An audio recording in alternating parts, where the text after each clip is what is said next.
how does a woman become nida? Or what are the conditions that will put her into this state called nida? And the next chapter, which is a chapter on stains or ksomim, you will find that the overwhelming consensus in both of these will be to ask a shaila. We've already discussed, we've spoken about a little bit of history, or to explain that the way that a Rav will be trained in order to be able to judge ksomim is highly specialized. He would not learn it from a book, but would have to go to another Rav who deems that he has the right temperament for this sort of thing. And stay with that Rav, so that that Rav can share experiences. Someone comes in, he sees actual shilas, and he's taught how to determine. I've seen them try and melt certain things, magnifying glass, no question, wash certain things. And depending on the reaction, you know, there's also that sense of who is this woman, who is this couple, what are they going through, trying to help. In today's times, there are problems with hormone imbalances and so on, not that they didn't have it years ago. And actually, you'll see in the shilas and tshuvas of the Middle Ages and of hundreds of years ago, where Rabbonim in different centers would write to each other, trying to help people in their community. The purpose here is to help. The purpose here is to help in a balanced way. Obviously, we don't want to be permitted to do something that is not allowed. But the goal of all of this is really v'chai bohem, that the husband and wife should be close together, a unit. There should be warmth and light in that relationship, emanating from the bedroom, spreading throughout the house, from the house into the world. And that means that Taharas Hamishpacha is not about saying what you're not allowed. Sometimes it's about saying what you are allowed. I had a phone call from a woman once, Hamishpacha gedacht had a miscarriage. And many women know what's happened to them. This woman said that something literally fell out of her, like the whole sac, the whole thing, and there was no bleeding. A Rav has to be able to ask the right questions. How far were you? Do we have to wait as if waiting for a girl? Or is it enough just to wait as if with a boy? Because in the Torah, in those days, it didn't count days leading up to the Shiva Nekiyim. The woman after a boy counted 7. The woman after a girl counted 14. So after a boy, she would have gone to the mikveh at the beginning of the 8th day, which was the evening of the 8th.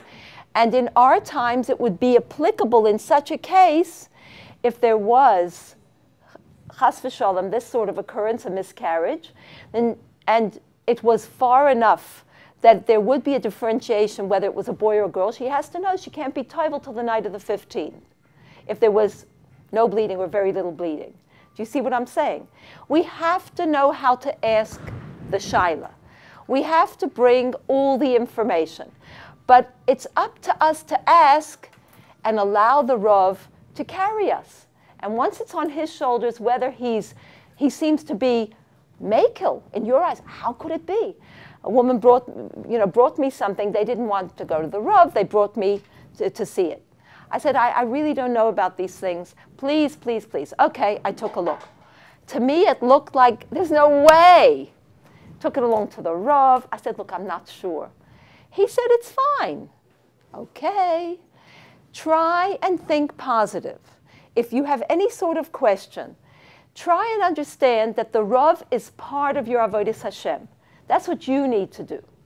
So we begin here, and we know, all of you have studied, that there are different times besides at the onset of the normal menstrual period that a woman can attain the status of nida. And again, remember, I'm trying to teach you and also maybe give you some lashon to be able to teach other people. So there are different times. What are some of the times? One of the times is if any sort of bleeding, which is uterine in origin, it comes from the makar, it comes from the womb, it might render her nida. If she has bleeding because of an accident, exertion, something, her hormones are in imbalance. At the onset of labor, there are times when a woman becomes nida. Of course, we have to qualify that and say, what is official beginning of labor? And where did she find the particular bleeding? So that is what is going to be dealt with in these two chapters. He starts off by saying, when even the smallest drop of blood is discharged from her uterus, she becomes tomei. Whether the blood was moist or dry. We've spoken about the color black, whether it's moist or dry. Whether caused by an accident, she bled after physical exertion. Whether it's her normal menstruation time, whether she is single, married, pregnant, or nursing, she becomes nida. And then he goes on to say what we know, that a man and a woman who are physical, they engage in physical or intimate relations during this time, both are subject to chorus. Okay, now he says, if even a tiny amount of blood is found on the aid is another word for the bedika cloth, the aid that she examined herself with, and it's tiny, but it's blood. We discussed the blood colors. She now finds it on a bedika cloth, which she examined herself with. And here, more specifically, she did an internal examination. Then she is tomei min haTorah. If she's in doubt as to where the blood came from, and maybe the blood that's on the aid actually came from somewhere else, not her uterus, what should she do? Ask a Rav. Where could the blood come from? She could have a sore on her finger. She could have a sore in the uterus. She could have an irritation, an infection, or whatever. And the halachas are specific. So instead of discussing them here, of what the Rav's going to tell you to do, ask a Rav. And the suggestion is, ask him immediately. Ask him immediately because the uterus is something which heals very, very quickly. And under certain circumstances, if you do have to have it checked out, somebody has to look inside, you need, speed is important. And even then, they may not be able to see. But you want to put whatever common sense you've got here and say, you know what, this is what I'm feeling, this is what I'm experiencing, and so on. Ask a Rav with all the information. Chazal decreed that under certain circumstances, if a woman finds a blood stain on her body, her garments, her bed linen, etc. In other words, in a place where the blood could have come from the uterus, from the womb, that it might render her tomei even if she didn't feel anything. She felt no release of blood. Even if afterwards she did a bedika and found nothing. So obviously, we don't know. He's leaving us hanging. Blood found in the urine or blood found immediately after intimacy, speak to the Rav. These are not unheard of things. These are not unusual things for certain women at certain times. You need to ask. Now, this piece we had already. Any discharge or stain whose color is similar to red or black will render a woman tomei. Any color completely dissimilar to red or black, such as white, green, and blue, tahar. If the color is brown or yellow, A Rav should be consulted because there are many, many shades of brown and yellow, and if the shade will tend toward red, yellow mixed with red would be a waxy color, but how waxy, how deeply yellow? You need to ask, and you always ask in those cases, if I see this again, do I have to ask again? So here, what are we doing? We are elevating something very, very specific in this world, color. We are dealing with color in a personal sense. And now we come to what's called a hargosha. And this hargosha is some sort of sense that most women today are not familiar with. It is a sense of that my uterus is opening. Most people will make a face and say, I don't know what this is. You will come across certain women who will say, I know exactly what you're talking about. This sensation is some sort of sensation inside, which is not necessarily a cramp, but it's some feeling that something's happening in there, or she has a feeling of blood drawing from the body. It's not a wetness. It's some sort of feeling. And if she gets that feeling, she needs to make a bedika immediately.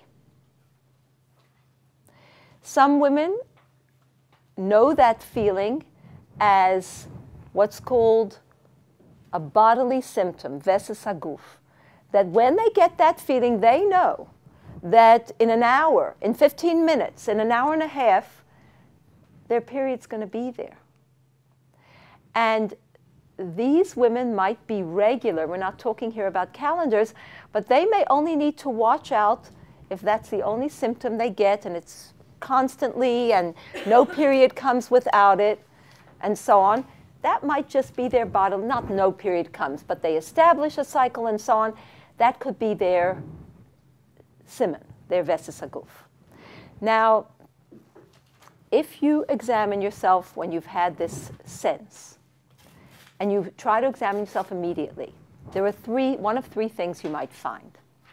You might find a mucousy plug that is of a tahar color. It's a white bit of discharge, but it's got a mamoshes to it. In that case, the woman is tahar. You might find blood, in which case there's no discussion. And if this is a true hargasha, if she finds nothing except the normal moisture, she would also be tameh. This is not a pregnant woman, a nursing woman, etc., a woman within 2 years of having a baby. But this is a kind of category. If she couldn't examine herself right away, she was on the subway, she was in the car in traffic, and she examined herself as soon as possible, but it was a significant time later, and she found only that normal moisture, she has to ask a Rav. B'chlal here, if a woman has these hargoshas, she must discuss it with a Rav and say, every time I have this, do I have to check? Okay. So this is a highly personal situation. We need to be aware of it, we need to tune in, and then we need to discuss it. What happens if a woman has to go to the gynecologist? So the advice, first of all, is to schedule your doctor's visit, your appointment, for the very end of your period. I think we mentioned previously, according to us, there's still some discharge, there's still some red, it's slowing down, it's not there so much, but it's still there and we can't start counting. But according to the doctor, when the bulk of the flow has finished, the doctor will see, that's not your period, a little bit left over here and there. That would be an ideal time to go for your appointment. And did I mention before how to choose a gynecologist? When you call up the doctor and you say, I need to see you today, and the doctor says, come, that's your gynecologist. When you call up and say, I need an appointment, they say, let's see, oh, we've got something in 3.5 weeks' time. If the doctor doesn't understand that dai masha osra l'cha Torah. It's enough what Torah has assered on you. Like taisef v'lai tigra. You shouldn't add. It's our obligation to get to the mikveh the day we can, not a day later. Whether it's Friday night, or whether we have to walk far, or it's in the middle of Yontiv. And therefore, if you have a doctor who's going to see you, support you, understands that this husband and wife are separate from each other, minimum of almost half a month, 12 days a month, then that is the doctor for you. Why? Because chas v'sholem, if a woman calls up the doctor and says, I found a lump, lo yaleinu, lo yalechem, chas v'sholem, what will they say to the woman? Get down here now. Don't do anything. Come straight away. And so for us, we need that sort of support. You know, in this world, when you can point to it, they say, you know, certain people feel, well, then it's actual. But if you can't point to it, it's an emotional issue, it's not exactly on the table, then many of us push it under the carpet. We'll see. So we need to bring out from the hidden to the revealed. We need to prioritize and get our lives into balance. This is essential. If you're okay, you and your husband are okay, then you'll be able to do whatever you need to do in terms of your children, b'sever ponim yofas, in a relaxed manner, and so on. If the essentials are in place, then everything else will benefit. And we have an obligation to see what the essentials are and that they are in place. And this is an essential.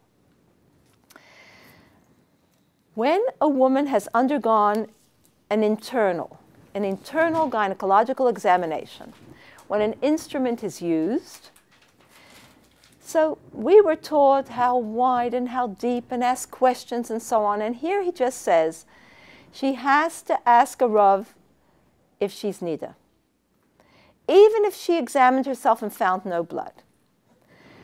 So essentially trying to arrange these examinations for a time when you're already nida, so you can just take it along in your stride and then begin counting. But if it turns out sometime that it's impossible, well, let's give an example. If a woman goes in order to have a checkup in early pregnancy, you can ask your doctor, every doctor's different, ask him just to use his hands to determine the size of the uterus. And he can do that. He can use a hand, put one hand in and press down on the uterus, and a sensitive doctor. Doctors know the size. They know that the pregnancy is in the right place. He's not ignoring anything important. And you ask for that sort of consideration. Second chapter. Now we're going to talk about ksomim.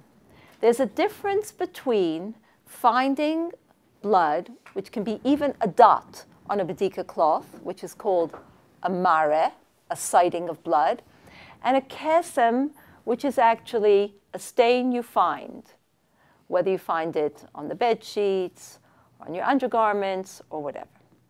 The following halachas will pertain to stains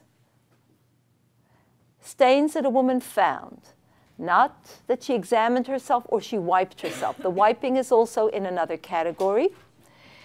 And not where she felt the uterus opening or she felt some sort of blood discharging or drawing from her body. If she did feel those things, we've already spoken about. Now, we said that if the stain results from wiping, cleaning, and the like, or after marital relations, or she found blood in the urine, he brings it again, ask a Rav. Now, he says if a woman discovers a stain whose color is tomei on her body, garments, or bed linen, she will be considered a nida and is tomei, maybe, under certain conditions. But he first wants to say, if you found it on your undergarments, you found it on your body, you found it on your bed linen, and she is sure she didn't feel a discharge or her uterus opening, and even if she examined herself and the bedika cloth is clean, she might be required to wait 5 days, make a hefsek tara, count 7 days, and immerse in a kosher mikveh exactly as a regular nida does. In other words, there was something, now it's gone, you can't trace it, but maybe. But again, only under certain conditions. The stains found in the above-mentioned places will only make her tomei if they came from the uterus. So if she thinks that maybe it came from somewhere else, she should speak to a rav. Now, they will only render her tomei when 3 conditions, the following 3 conditions, all have to apply. Number 1, the stain is larger than a gris. She could have a whole bunch of pinpricks of red on her underwear, and it can be totally ignored. She can have some little dots and they're not connected.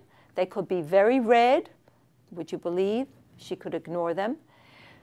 If they are connected, or if there's one splotch and it's as big as or bigger than a gris, he says larger than the size of a gris, doesn't matter the shape. It could be a long shape, it could be rectangular, square, whatever. Less than a gris, she is not tomei. If, however, it's black, regardless of the size, it would make her tomei. So that means it's found on a garment. Is that clear? How big is a gris? A gris, we would say, yes, about the size of a US dime. Now, what if she finds a stain on her body? She's not going to show it to the Rav. But she has to talk to the Rav even if it's smaller than a gris. And then he speaks about 14 millimeters, a circle of 14 millimeters, or about just over half an inch, 0.55 of an inch in diameter, which is about 153 square millimeters. So now you know nothing.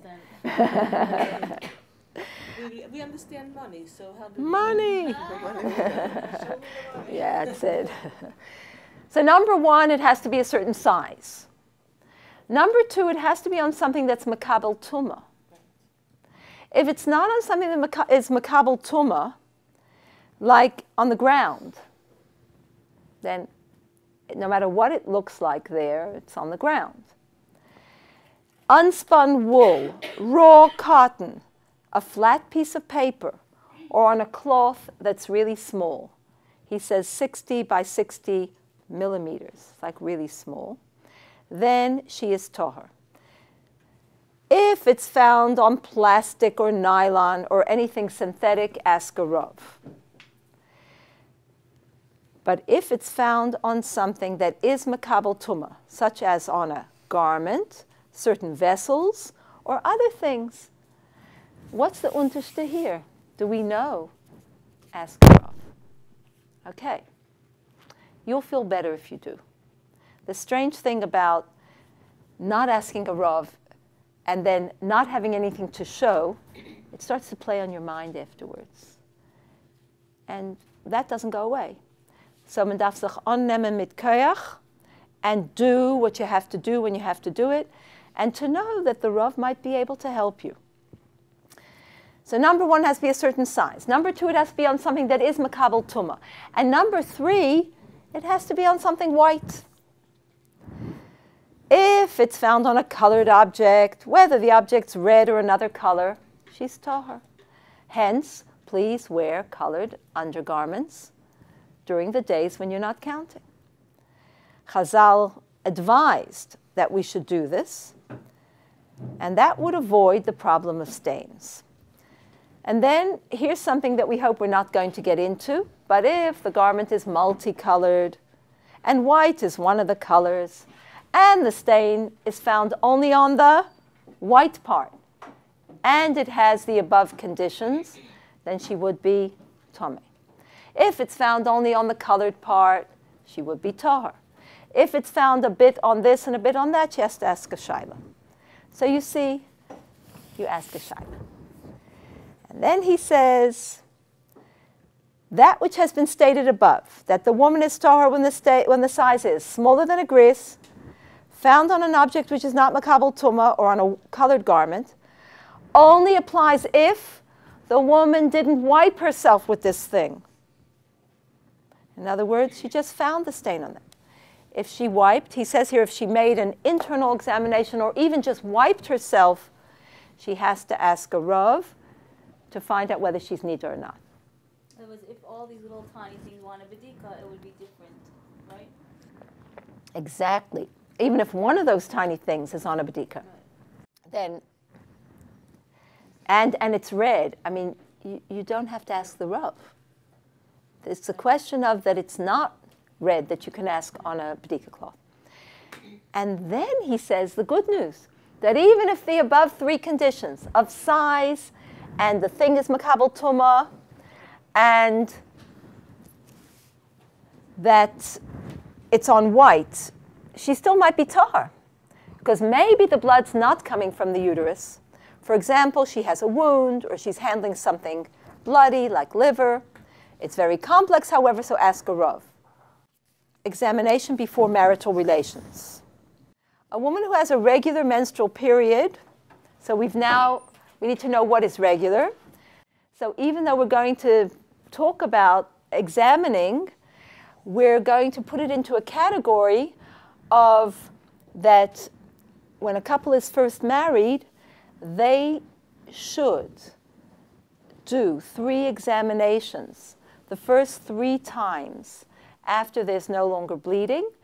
He should examine herself after, she should examine herself before and after to ascertain that the dam psulim has finished. Does that sound familiar? Did you do it once for your lifetime? Yeah, but I thought it was also to make sure that relations themselves is not causing you Right, to bleed. and then there's a second category, in a way, we've been told to do 3 sets. Am I going to mix you up? No, but it's not shaykh. No, it could be shaykh to some people who didn't do. There is where the first time that you go out of your minimum, we've been advised to do a set of 3. How do you know what? The out of the minimum means that I never get a period before, let's say, 28 days from the start of the period. And usually by then I'm involved in, we're separating because it's Veses HaChodesh or Haflag or whatever. But let's say I get beyond that, and that's usually in an early pregnancy situation. So the first 3 times that I'm out of my minimum, we should check. Okay, I'm sorry. If you're pregnant, so you have You don't know yet. well, you have a month where you pass everything on your calendar. So you think to yourself, oh, maybe I'm pregnant. You take a test, you find out you're pregnant. You're saying that 3 times you have relations after that, you should check. According to your calendar, when you move out of your minimum, Right. So you pass Right. all your days. yes, right, that you should do the first 3 times that you're together is probably the best time to check. So you have to do it. So you have to do it after every beginning of every pregnancy, let's say. No, you do it once for your marriage. Let's do the laws of childbirth. A woman is considered tameh like a nida, even if she saw no blood once she has given birth. No matter what she has given, whether the child lives or chas v'shalom doesn't live. If she gave birth to a boy, Depends who you are. after she stops bleeding and is able to become tahar, she makes a hefsek tara, counts 7 days, immerses herself and becomes tahar. If she gave birth to a girl, a minimum of 14 days have to pass from the date of the birth before she can immerse herself and become tahar. Therefore, the hefsek tara and counting of the 7 white days should be done in a manner that the immersion should not take place prior to the night of the 15th day from birth. Most women will not be able to get to the mikveh for a long time after having a baby. Our hormones are out of whack. It's not unusual for a woman not to get to the mikveh for 3 months. You have certain women who say, no, after 3 weeks I can start counting, whatever, but it's very, very rare. So let's work backwards from the 6 weeks. Normally you go at 6 weeks for a wellness checkup. Everything's okay. Some of us who might be able to go to the mikveh already, or it seems like things are fine, could go at about 5 weeks and then be able to be toivel at 6 weeks. If your doctor agrees, you can do that. it is important, number one, to know that you're normal if things don't clear up for a long time.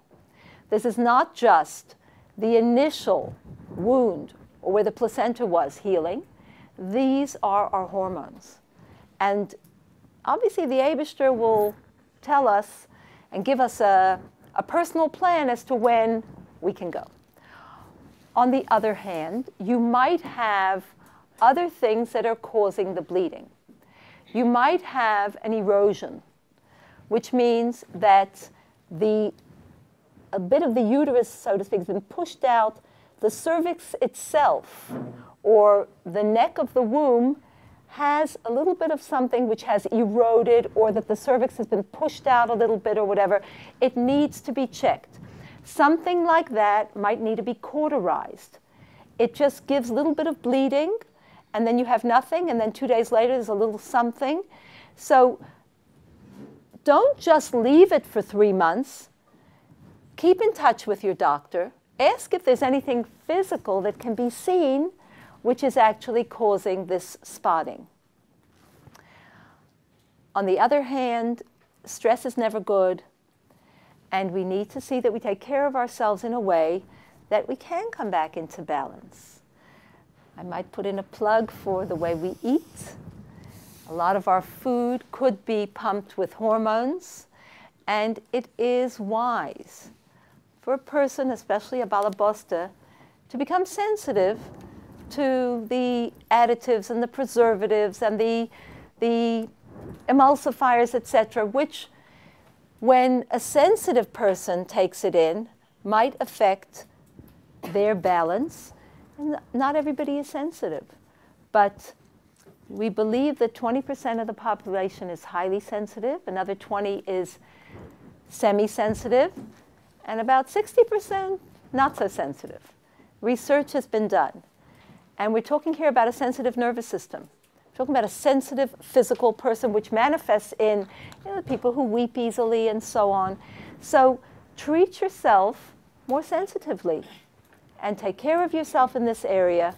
Find out what's going on if you can, and do become a little more careful in any area that you can, which will add to the well-being of yourself and your family.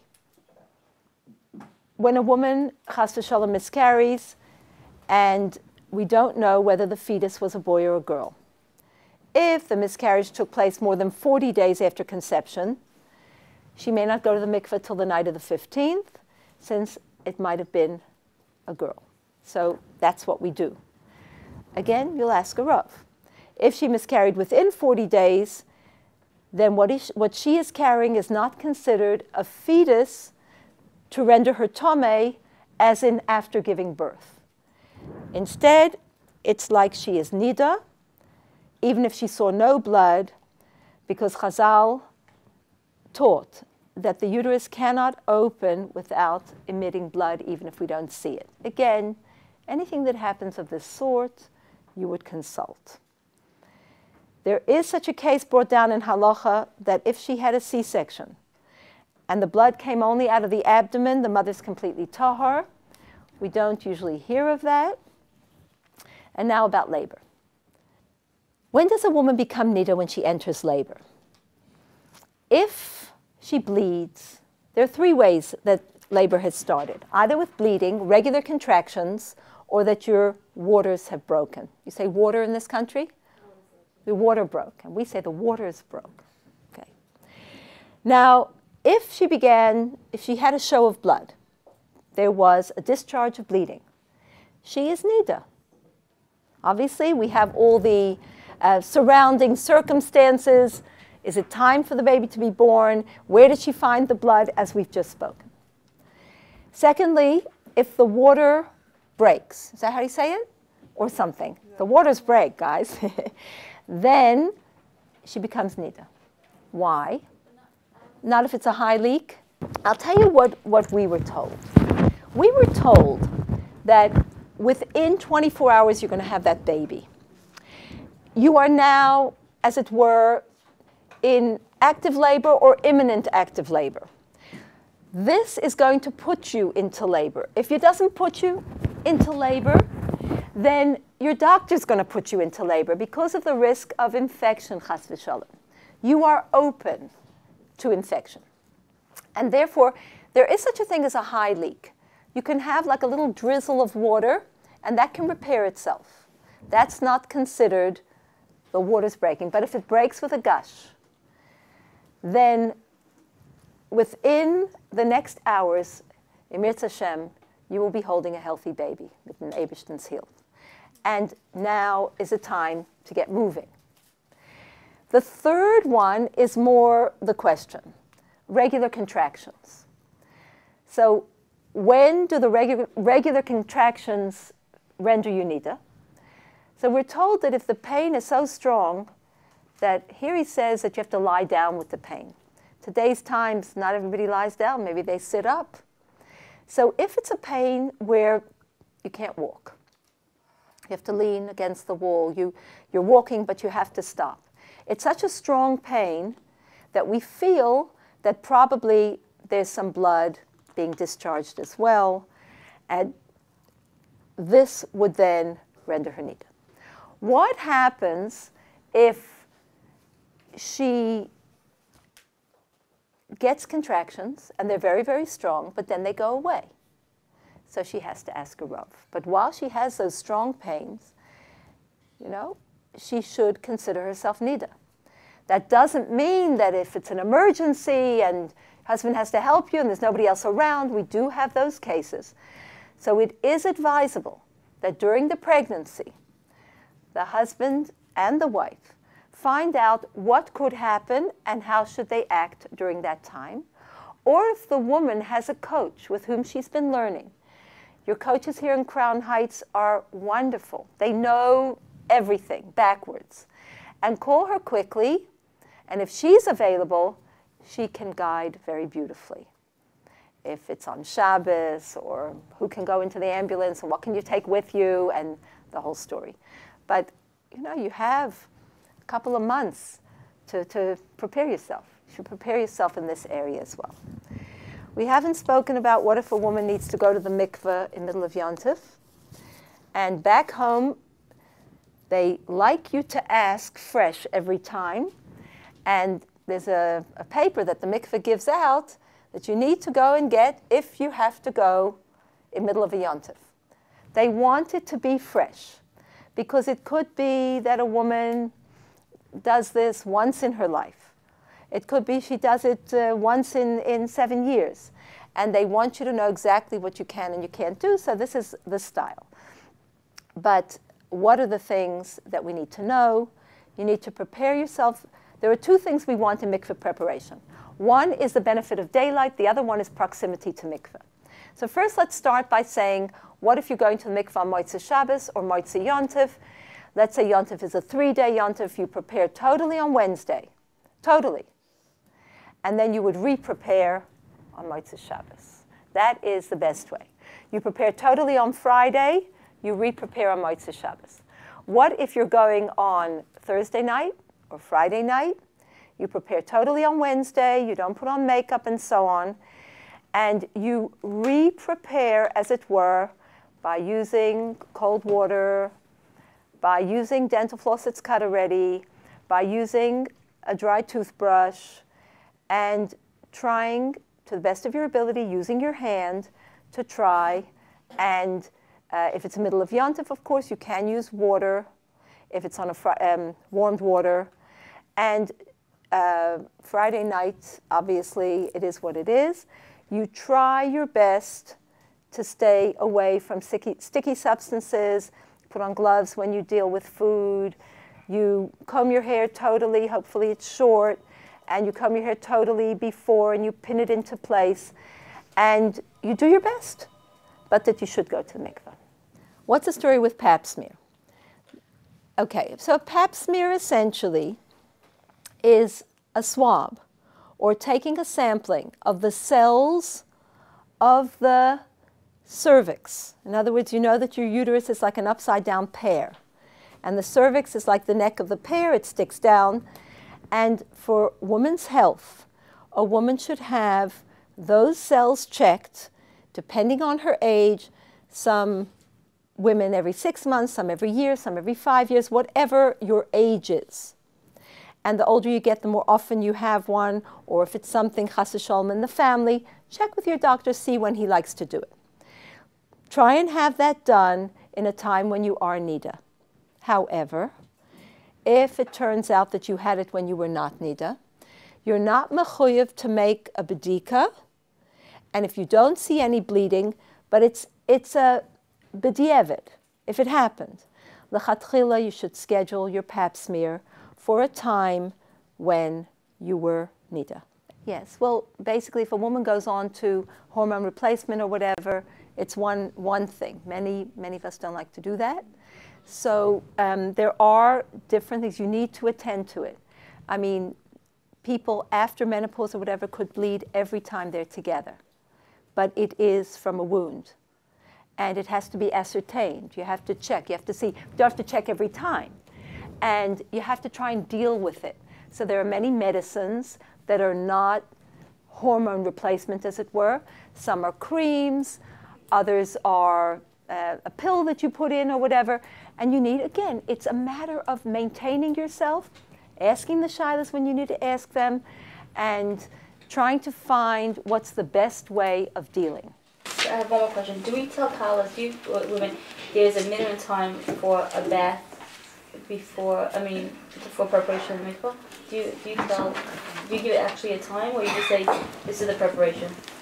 What my Rav thought, that if you soak for 10 good minutes in a hot bath without doing anything, it was great, and then you could start washing.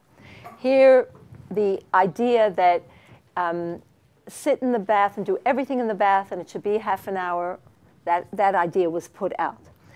We need to understand that everybody's different. Their circumstances are different. So if you're in a major hurry or whatever, and you've sat there in a good hot bath for 10 minutes, I promise you, you are soft. And then you can start scrubbing. There is, as we might have mentioned, a minhag Yerushalmi to bathe head to toe 3 times. And I like it because I think it works for me. Some women are such, obsessive that if they're going to do this, the first time they rub themselves raw, what's going to be with 3 times? You let the water out? No.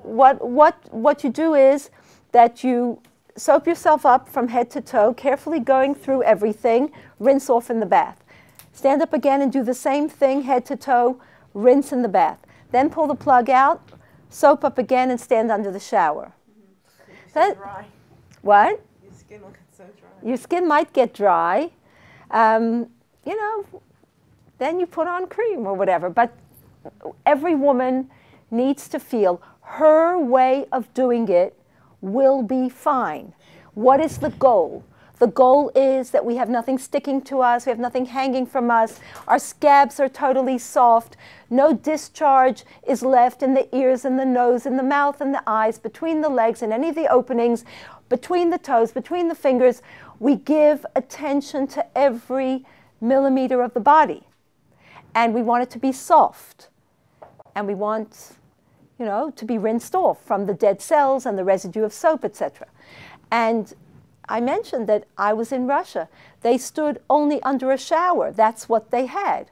And you had to stand there in a hot shower, she said, for 15 minutes and then do this, whatever she wanted to do.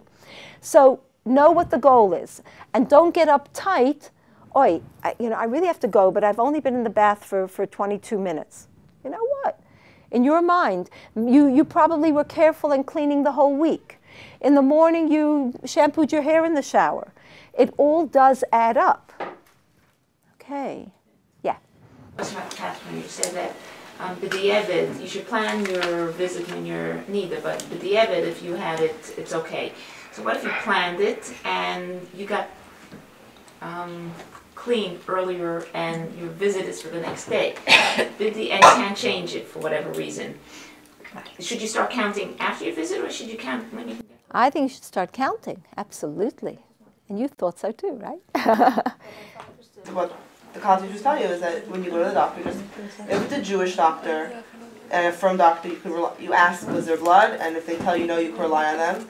If they're not firm or not Jewish, usually we don't put them in the same category, but somebody that's not keeping the laws themselves, you just ask to see their gloves, and if their gloves are clean, then you could assume there was no blood. Gloves And- or instruments. Instrument, right. And you, especially now, I mean, if you're in New York, doctors are not offended, or midwives, when you ask. They know the laws better than we do almost. First, don't do the Ask your Rav if you should do a Badika. Right. Yes. In our circumstances, the doctors that we deal with, our Rav works very, very closely with these doctors. The Rav can speak to the doctor, which is much better than the woman kind of saying, you know, can I see your gloves? It could affect the relationship. We don't have very many from doctors. We don't have any from gynecologists. The question is, it better to go to a frummer who's just what we call a GP or whatever. But they have been educated, and the Rav very involved with these people, certainly on fertility issues and so on. And so there is a very, very cordial relationship, and the Rabbanim are busy teaching the doctors what they need to know. It's hard for a woman to teach exactly, but the Rabbanim, you know, if you have a certain somebody and there's a Rav who's happy to talk to him, if you're out of town or whatever, it could be the start of a very nice and beneficial relationship for other women as well. When the Eibishter made Adam, and Adam was on his own, he saw Loi Tov Heyos Ha'adam Levadai, Es Eloi Ezer Kenegdai. He was going to make a helper opposite him. Of course, Rashi says Zocha, if he's Zocha Ezer, Loi Zocha Kenegdai, and the initial role of a woman is supposed to be a twofold role where she helps, and yet somehow there has to be within the woman the ability to challenge. Men and women have separate roles, and yet they are referred to, each one, as plag gufa, half a body. We always talk about being half a soul, but when the words are used, it's actually each one is a half. One is not 3/4 and the other one 1/4.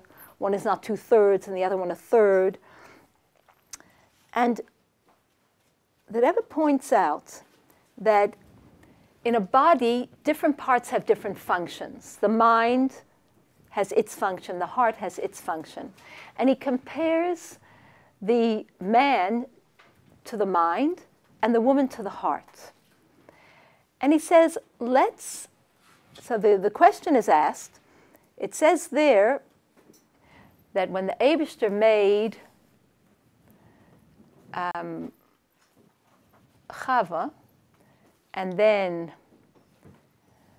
the subsequent events caused, it says, V'hu yimshol boch, that you will be ruled, Chava, by Adam, that he will rule over you. So the Rebbe asks the question, if they're supposed to be plag gufa, what's this business about him ruling over her? Where does that fit in? The Rebbe says, look at the example of how the body functions. When a person, the mashal, sees a food that he wants to eat, so the heart wants it, but the mind might step in and say, wait a minute, that's not really good for us. And the mind in that case doesn't shout at the heart, doesn't insult the heart, doesn't do anything to make the heart feel stupid, as it were, but rather, in a nice and harmonious way, tries to get through to the heart. In that way, where you have moyach shalit al halev, where the mind is meant to rule the heart, similarly, in the relationship, that's where you have this memshala, v'hu yimshol bach, that there has to be, when something makes a lot of sense, let's say, to the husband, and the woman needs to be convinced, needs to be won over. Learning from how the body functions, we can learn how the couple should be functioning. It's not that one or the other should be a pushover. One or the other should never say what they feel. One or the other should always get their own way, but rather to work together like one body. And when sometimes there's a question of which way do we go, it should be the mind leading, but getting through to the heart in a patient way. The Rebbe has a discussion about women's liberation. And he says that women's liberation actually achieved the opposite of what it set out to do. It wanted to give women equality, as it were, and yet it made women feel insecure. Because it said to women, what you have to do is to compare yourself to a man. Man's out there working in the world. A man has business, and that's the mark of success. If you can do that, you'll be a mensch. Totally ignoring that a woman is totally unique, having been made by the Eibishter physically different, is just a manifestation of that we are spiritually, emotionally, rationally unique. We are unique. And most women function in a particular way. In addition to that, we have wonderful, wonderful missions. Men have them, women have them. But of the two missions, male and female, the woman says that Rebbe has a loftier mission. And here Women's Lib came along and tried to say that unless you, round peg, can squeeze yourself into a square hole, or unless you, square peg, squeeze yourself into a round hole, you will be inferior. You will not be a mensch. And women instinctively don't feel that way. You have many women in business today who just wish that they could be living a healthy woman's life, giving expression to their instincts, look at a man and a woman. A man needs to succeed in two areas to be a whole man. He needs to succeed out in the world. He needs to go in the morning, whether it's to kollel or to business or to work, and he should be married. Imagine a man who's 40 years old. He's not married. He does very well in business. You get a feeling something is missing. It's wonderful that he succeeds. He's a CEO of a big company and so on, but somehow he hasn't succeeded in the interpersonal stuff, in connecting and bonding with a woman and establishing a home. I think I might have mentioned to you about this man I know who retired at the age of 35. He had a bank account. He had money to support himself and his family, and he was looking for something. He's still looking. He must be now about 60. This man was always at home. He did the shopping. He picked up the kids from school. The wife tried to have friends over. He was around. It's not a balanced situation. Man needs to be conquering the world as well as bonding with family. And women, they would be perfectly healthy and normal if they just stayed home. Could be. You could sew your curtains, and you could cook food, and you could plant a garden, and you could take care of the kids. Theoretically, she's no less a woman. But what chas v'shalom would happen? The person's a single mother, and she has to earn a livelihood, and she's still trying to give expression to who she is as a woman in nurturing her children, in running her home, and so on. It's a rachmanis, because there is a division of labor in this world. We have the higher mission, says the Rebbe. What is our mission? Our mission, he says, is to take what was given at Sinai and to pass it on intact to the next generation. Okay, we're not the second generation anymore, but the second generation was meant to pass it on so well, with so much love and so much clarity, love of Torah, love of the Eibishter, that the second generation would have the ability to pass it on to the third as if the third generation had been there, to keep it chadoshim labkorim, to keep it mamish fresh. And that takes a tremendous sensitivity on the part of woman to be able to nurture a child in utero, give birth to a child, nurture this child, expose the child to her joy, to her love of the Eibishter, that the child will naturally want to do this. Rabbi Yeshua ben Levi met Eliyahu Hanavi, and he said to him, how is a woman Ezer Kenegdoi? How do we see it? And what did Eliyahu Hanavi answer him? He answered him, man brings wheat. Man brings chita. Can he chew chita? No. Man brings pishtan, flax. Can he wear flax? Not at all. But what happens is she takes the potential, she makes it useful, and does she not then stand him on his feet and light up his eyes? She is an Ezer Kenegdoi.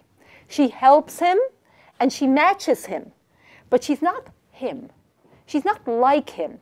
She's what he's missing. And women need to understand that we are the ones who will fulfill what the Eibishter is missing in this world. If we are the nation, we are the woman, the Eibishter is the husband, the women understand even better than the men who are Knesset Yisrael, is all the wife, how to please the Eibishter. Because it is in the nitty-gritty, in the little things, in the family, that the greatest work is done, till ultimately the Eibishter says, V'shachanti b'soichem. We need to take tremendous pride in having been chosen to be Jewish women, and certainly to be Jewish women in the generation that we live. There's an interesting point that Manis Friedman makes. I'd like to modify it slightly, and basically that women are made from a bone. He says women are made from another human being. Therefore, if you insult a woman, she comes from somewhere. She doesn't dissolve. A man is made from earth. And if he gets insulted, then he mamish feels like nothing. Now, it's a paradox because women look like the delicate ones and men look like the hardy ones. But this is an upside-down world. And women have tremendous amount of strength, and we are made from a bone. And we have resilience. And we need to use that resilience, but we have to remember that the bone by the Eibishter was covered with flesh, something soft.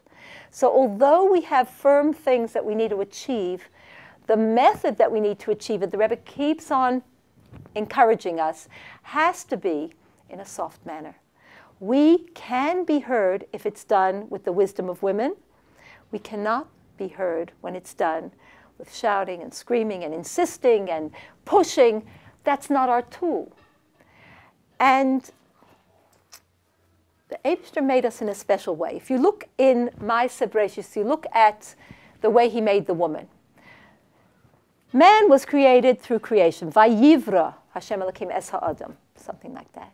Woman, it says vayiven. He built es hatzela, the side that he took from Adam.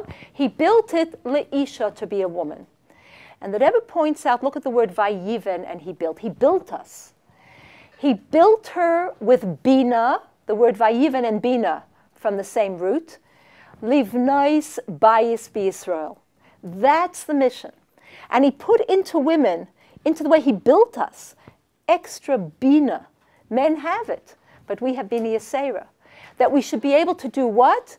To build bayis b'Yisrael. So the building is what we are. We are builders. And I'd like to talk about something that could happen. And it goes something like this. You're married already, Baruch Hashem. Let's choose a good number, guys. You're married, Baruch Hashem, 9 years. And you, Baruch Hashem, have 3 children, another one on the way. You work half a day, your husband works, and you do a pretty good job of it. But things do tend to get stressful. And on this particular day, your husband is driving home through the traffic. he's had a hard day. And in his mind's eye, he's picturing you, his Kala. Why did he feel comfortable with you? What was it in that early relationship that made him feel, this one? You know what? You made him feel comfortable. You made him feel that his best qualities were being brought out. You made him feel empowered. And he's had such a hard day. He's driving through the traffic to his place of sanity in a mad world, to his rose amongst the thorns, to his island in time. Can you picture such a lovely thing? He hasn't spoken to you all day. It's before cell phones, maybe after cell phones. And he's driving home looking forward to something understanding, supportive, encouraging, uplifting. You're going to put him back together again. He's really not feeling great.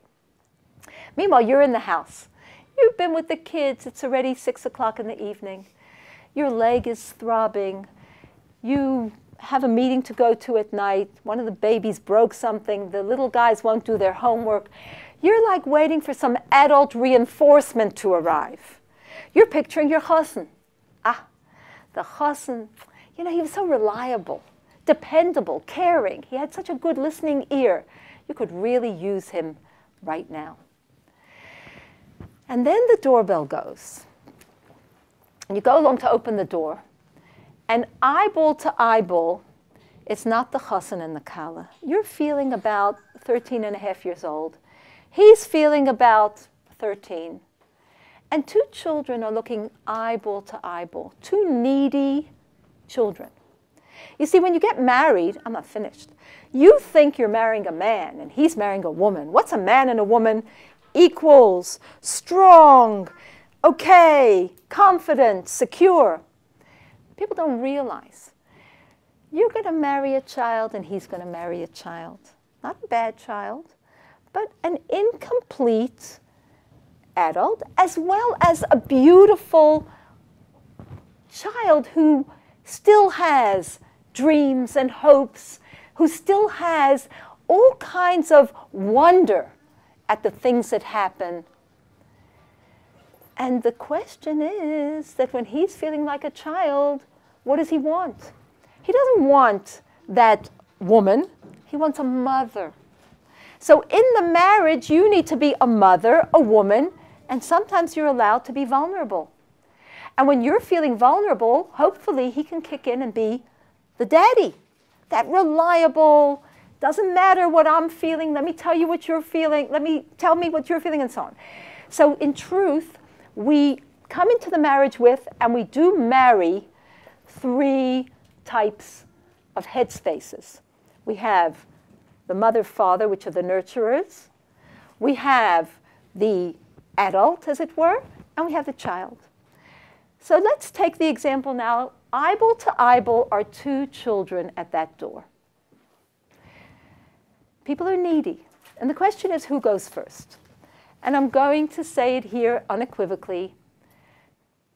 Number 1, he goes first. In this case, you will be investing in something awesome. Without any question, starting today, invite him in. Imagine a stranger would come to the door. Stranger would come to the door. Number 1, you'd probably fix your tichel a bit, and okay, we don't know who's there. And then you'd say, yes, may I help you? And invite them in, and would you like something to drink? Please sit over here. I'm suggesting something similar. There are several reasons. Number 1, chas v'sholem, if you had to earn by yourself totally, even if he doesn't make a good living, but he does something. A, he gets out of the house, and B, he earns something. He needs to be praised and celebrated for that. The world is a jungle.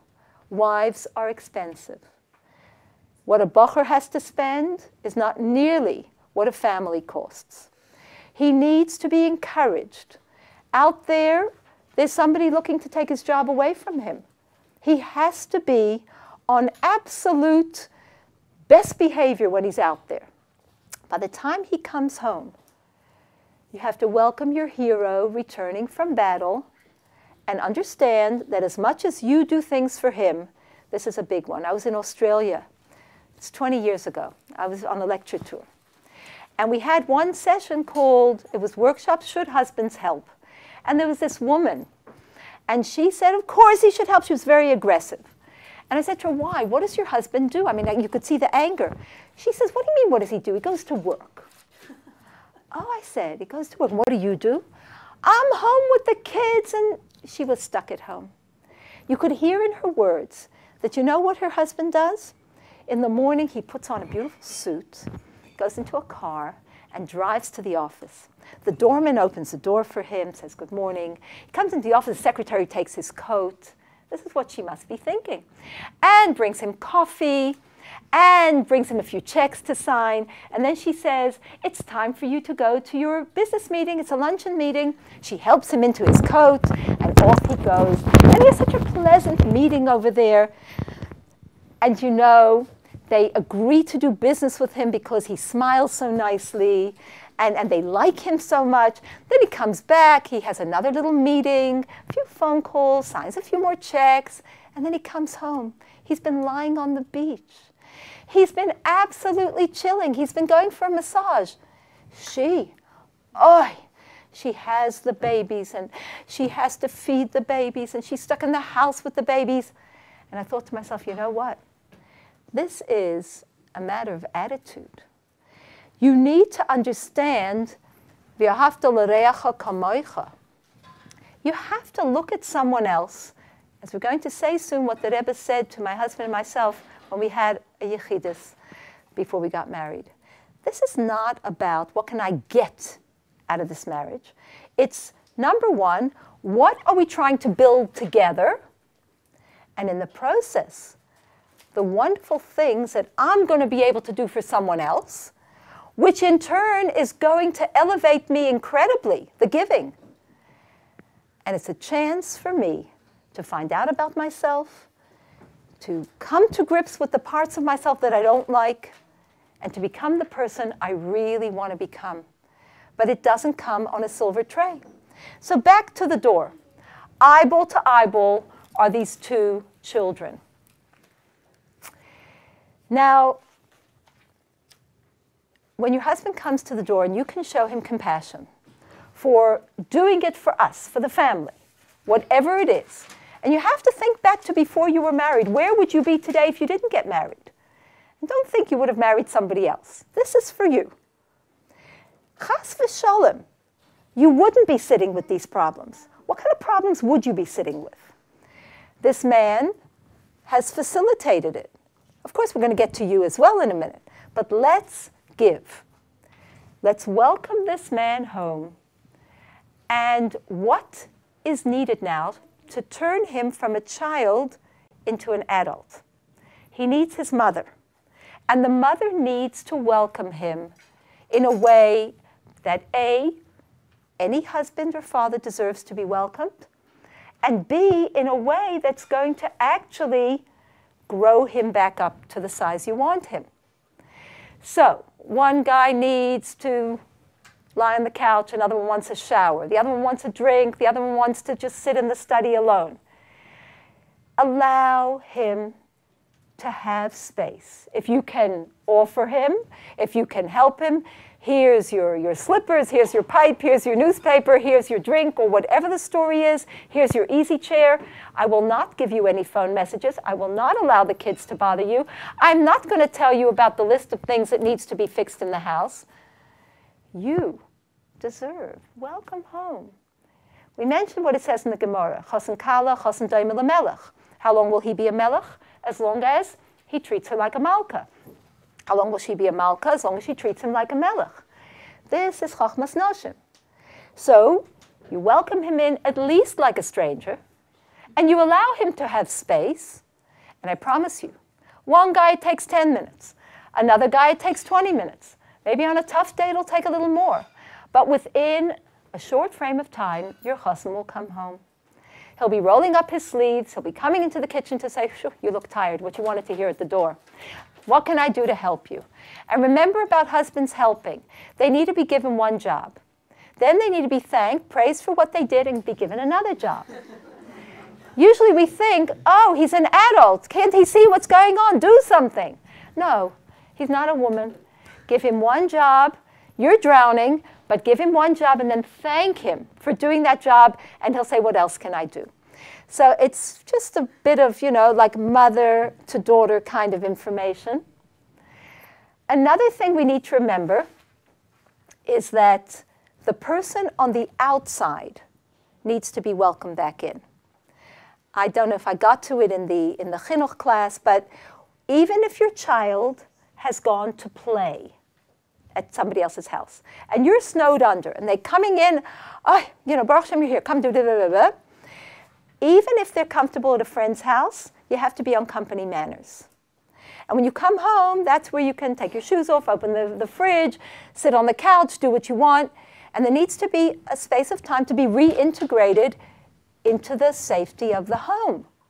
So there needs to be a little bit of time.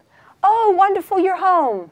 So glad you're here. Would you like something to drink? Even to a child, to understand that even if they were playing, they might not have been having the best time, but they were certainly not having the comfort and security of their own home. So always welcome the outside person in with that extra bit of understanding. Now, true that if you've been welcoming your husband like this consistently, and one day, you can't. You have to, dump it on him. He won't think, oh, we're back to the nag. We're back, we're giving up. And he'll want to withdraw. But make sure that the way you say it carries with it an understanding for where he's coming from. Now, it's important to know that a person will be having to preserve themselves. And this self-preservation will cause the husband who's not welcomed like this to phone up and say, "Oi, I won't be home so early. I have a chavrusa. I'm just going to shul. Yes, I'll be home at 7:30 when the children are in bed." He didn't say that part. Or, "I have an important meeting." You had to make the meeting punkt in the heaviest 2 hours of the day. And that's important for you to remember. That if this husband who's driving home through the traffic is so stressed that he feels that he cannot fit another straw into his overcrowded brain. Has anyone here ever been that stressed? If you've ever been stressed to the point where you think your head's going to take off, then, because men are more Kopfmenschen, it happens to them. They can become stressed. And we need to respect that, and we need to give a space for them to let off a little bit of steam or whatever. Otherwise, chas v'shalom, this is where the guy called, I'm so sorry I won't be home, I have a meeting. And not in our circles, halavai, but this is where they went out, they had a meeting, and then they went for a drink. You can't not go for a drink. That's where he met the blonde shiksa. She had nothing on her mind except him. There were no complaints, there were no bills, there were no people to call back. She just gave him that attention.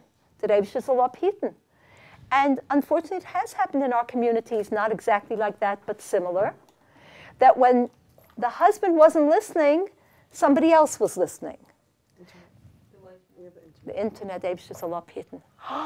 guys, I don't know, by mistake, some people go on purpose. By the touch of a button, what comes into your home? You used to have to go somewhere for pornography. It's all there. You had to be introduced or be in a certain company to meet someone. There's no question. It brings us to another point, although we'll come back to this. Do you know about the wife of Abba Chilkiah? He was the grandson of Choni HaMa'agel. And she was taught by her mother, soon after she got married, that she says, the greater the man, the greater the Yetzer Hara.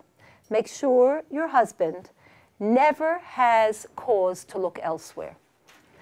And she was a very, very big ballast stalker. She had poor people around her house. She cooked herself for them. She sat and listened to them. But every afternoon, when her husband had to come back from the fields, she got dressed up, it says, like she was going to a chasana. She put on makeup. She put on bright clothing. She got dressed in her best clothes, and she walked all the way, that from the field to the house, she should be next to him. We have to think about things like that. You know, we tend to go within, and say, oh, whatever. It's about me when I want to dress up, when I want to put on this makeup, not at all. Never lose sight of the fact, A, it's true, you're a shliach of the Eibishter in this world, you represent Yiddishkeit, and we like to do that, but in the home, who puts on lipstick before their husband comes home?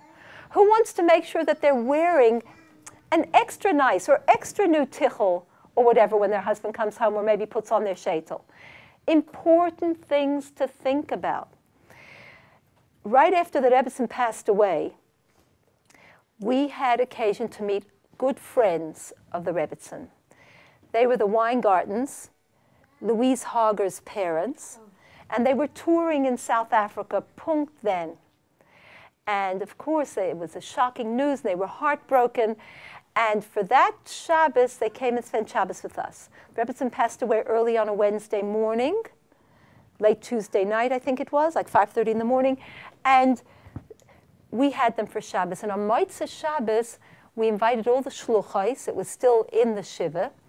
And we wanted to honor the Rebbetzin, and this was a very fancy lady.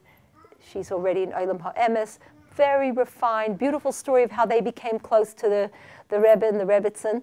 What happened was, this man, soll sein gesund, Aaron Weingarten, was sick. And somebody told him he should go to the Rebbe. So he traveled to the Rebbe. He lives in England. And he got better. And the next year he came back to say thank you. And the Rebbe must have mentioned it to the Rebbetzin. And she said she wants to meet such people who have such hakaras hatov, that especially make a trip back to say thank you. Yeah. So she invited them to her home, and they became friends. And their daughter, who was then maybe 10 or 12, became like an adopted daughter or granddaughter to the Rebbetzin. She used to speak to the Rebbetzin every Friday. And she's a friend of mine. So when her parents came, it's really through my husband and her husband that we met. When her parents came, we had this, we put our best tablecloth, and we had bone china that we never ever use, and Waterford crystal that we never ever use, that were, you know, they were there, and we invited all the shluchos. And she told us things, but the one thing I remember was as follows. She said that the circles in which they moved, they met cultured people, and she had a friend whose husband was a musician. And this musician moved in very high society. And there were shalom bayis problems. And she came, and they asked the Rebbe for a bracha for these people. And the Rebbe asked, does this lady get her hair done? And the Miss Wanger said, yeah, she gets her hair done once a week. The Rebbe said if she gets it done once a week, she should get it done twice a week. We have to become sensitive to what would really please our spouses. They are not us. We used to be sensitive to what pleased our parents in our appearance, and then what society, what our girlfriends thought looked nice. You move into marriage, and of course, in the beginning, you know, he didn't like that dress, you didn't wear it, things like that.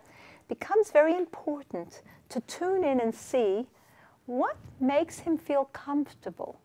And that has to do with appearance, and it has to do with the way we spend our time. The mashal. It's very important to learn Torah. Torah brings us joy. But our primary mission is the home. But we have to use the wisdom of women over here and get our priorities right. The husband does not want to come home, and there's no supper and no clean laundry, and the children are crying, and you're standing in the corner davening mincha. It's just not on. You have to prioritize. There's a Maisele in a Misnagdashi yeshiva in Eretz Yisrael. The Rav used to give chassan classes. So one day he said, you know what Ezer Kenegdai is? He says, Rashi says, Zocha Ezer, Vai Zocha Kenegdai. He says, let me tell you, chassanim. Zocha, if you'll be Zoiche. So Ezer, she'll help you. When you'll come back from your shiur with your Gemara under your arm, there'll be a lovely breakfast waiting for you. Loi zacha kenegdoi. You'll be coming with your Gemara from your shiur. She'll be coming kenegdecha with her chumash or whatever under her arm from her shiur. Loi zacha. We have to balance, though. And we have to find that we don't deny ourselves the learning that would give us the joy. On the other hand, not everything is for all the time. And we do want to learn chitas, and we do want to say tilim, and we do, and we do, and we do. But we have to be thinking, what else should I be doing during this time which will bring shalom, real shalom, shalom bayis?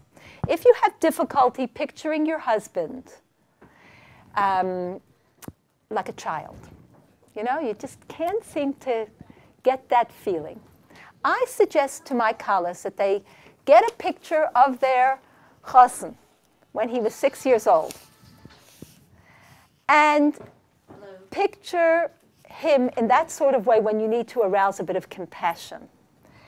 You see, Adam koroi veitzel atzmai. For ourselves, we know how we feel and how sensitive we are, etc. We need to be able to understand that about someone else. Now, if your little boy, in Sakalas, I say your little brother, is coming home from his 3rd day in grade 1, and he's carrying a heavy school bag, and as he comes a bit closer, you could see he's limping a little bit. His pants are torn, his knee is bleeding, comes a little closer, you see there are tear marks down his cheeks. You think to yourself, my baby, what happened to you? Who beat you up? Show me that person. And we need to be able to picture the husband coming back from work in a similar vein. And what does the mother say? Come in and have milk and cookies. Come, let me get you a tissue for your nose. Come, sit over here next to me and tell me about your day. And in that sort of way, there's a tremendous amount of healing that goes on both ways. I'm a great mom, and look, I've got this wonderful child. My child loves me, he receives from me, and look how much nachas he gives me back. We have a similar thing in the relationship. The timing has to be right. We're not talking about babying your husband and making yourself a martyr. We're talking about timing. Timing is essential. We spoke earlier that a woman elevates time. Everything that has its time and you get it right gives you back a tremendous, tremendous amount of return.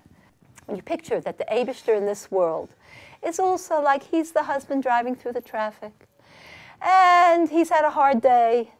The Rebbe said we should want Mashiach because the Eibishter is in Golus. Shchinta begolusa.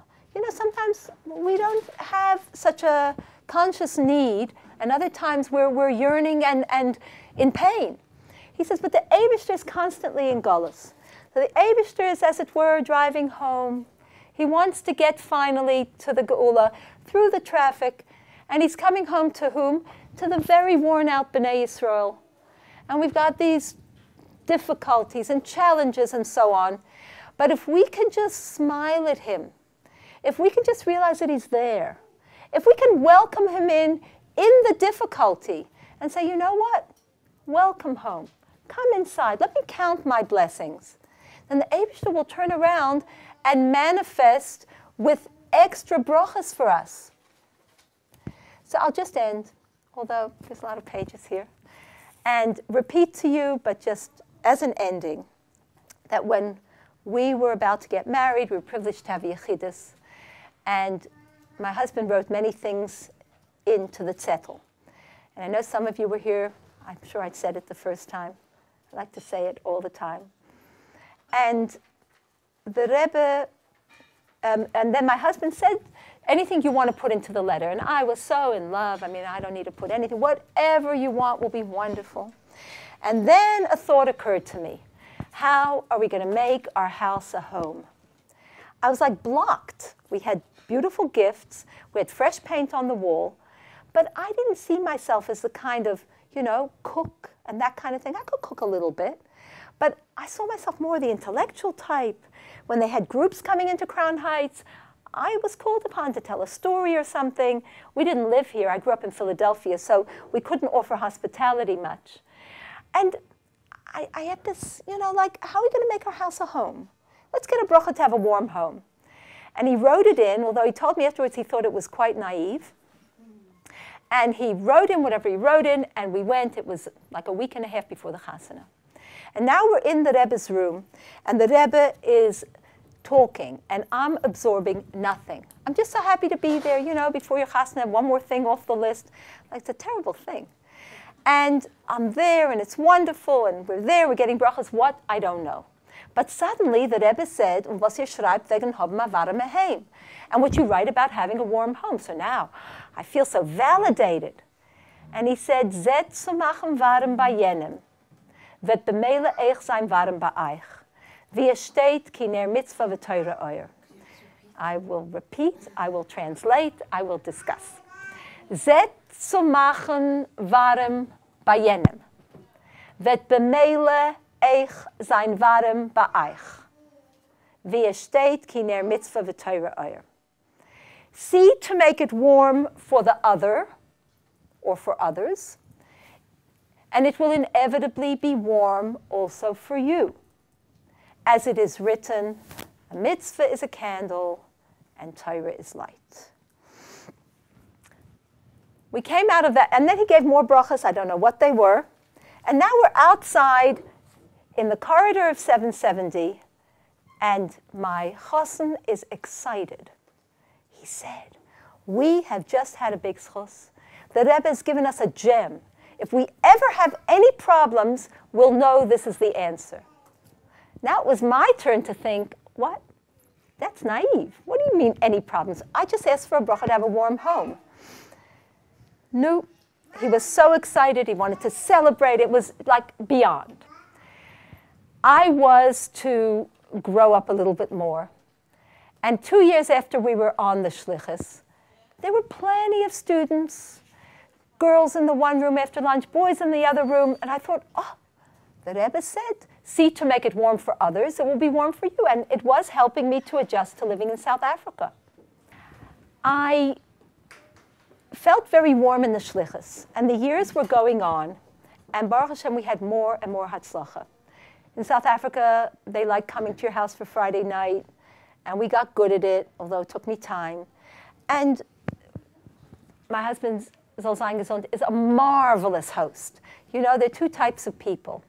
They're the extroverts and the introverts. The extroverts get charged by being with people. The introverts are like cell phones. You have to just plug them quietly into a wall. This guy, when he's amongst people, and people that he can give to, and people who like to receive, you can't imagine. And this was perfect because one of the conditions that the Rebbe said for the shliach to go to South Africa, he had to be English-speaking and energetic. And it was just marvelous because people are very, very sociable there. But here we were about 15 years after we were married. And I had, Baruch Hashem, children, hatzlacha in my teaching, in all the aspects of shlichus, and I wasn't so content inside. And for the 100th time, I moaned and complained. And my husband suddenly turned around to me one day. I said, remember that answer we got from the Rebbe? He said, Zet zu machen warm bei jenem wird bemele sein warm bei euch. In Yiddish, jenem is singular as well as plural. And he was basically saying to me, like, what about making it a little more varim for the husband and varim for the children kind of thing? He says, if you'll work on that, I'm sure things will improve. Well, I did not like what he said because it was true. When something is true, it like hits you between the eyes. So it took me a couple of days. I began to think about it. We weren't that good at communicating. Like when we got married, you know what I mean? People are menschlich. They should know what they're, we don't have to talk so much. And I was like inside, just so needing to communicate, didn't see it at home. It just was a generational thing. Well, I bought a doll once. You know those dolls, red and white dolls, I love you this much kind of thing? I found one. It said, it was green and yellow, you make me happy. But I wanted him to read it, you make me happy. That was the headspace that I had gotten into. And I needed to kind of adjust that, you know what the Rebbe said, Zet zu machen waren bei jenem.